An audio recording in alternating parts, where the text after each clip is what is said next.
نحن مبدئيا باللبناني عم نشتغل كل يوم بيومه، وقد ايه الدولار بيكون بعرفش، لانه هلا عم نزل بضاعه كلها بالعالي. هيدا الموضوع الدولار هالكنا هلك كثير.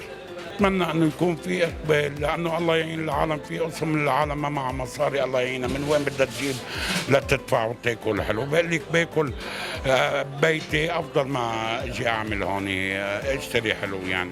الأسعار أكيد على الدولار ارتفعت شوي صغيرة، عم نحاول نحن قد ما فينا نخلي الواحد يقدر يشتري يعني الإمكانيات. الحمد لله هلا عم نبيع الكيلو نحن ب 250. طيب والقطايف؟ القطايف في الكيلو ب 200، والمغربية الكيلو ب 200. واللي ما قادر بنساعده نحن قد ما فينا الحمد لله.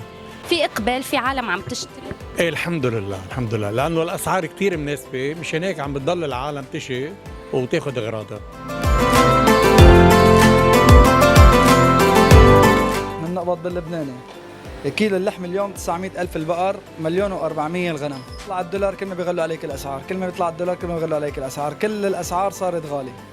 يعني كنا نحن نبيع قبل السندويش ب 50,000، هلا اليوم السندويش حقه 125,000. ارتفاع الأسعار، ما نحن عندنا شهر رمضان المبارك ارتفاع الأسعار، برا بيقول لك كرامة شهر رمضان المبارك انخفاض الأسعار، نحن عندنا هون مسلمين كرامة شهر رمضان المبارك ارتفاع الأسعار.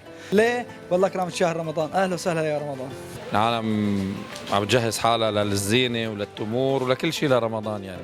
هن بالحقيقة هي نزلت أسعار التمور بسبب يعني انخفاض قيمة الليرة، نزل أسعار الأرباح نزلت، فكرمال هيك نزل الأسعار الحقيقية يعني. هل الناس عم تاخد زينة يعني بعدد كبير ولا شيء خفيف شيء قليل؟ لا، حسب مستويات الناس وتيسيرها يعني. غالب الناس عم تقبض صار دولار يعني بالحقيقة يعني، وعم بيشتروا طبيعي، بس قليل الناس اللي هي عم يشتروا على الخفيف يعني. حتى لو كان الوضع المعيشي سيء كتير بلبنان، بتبقى عادات شهر رمضان المبارك مثل ما هي، وبتبقى فرحة انتظار هالأيام المباركة على وش العالم.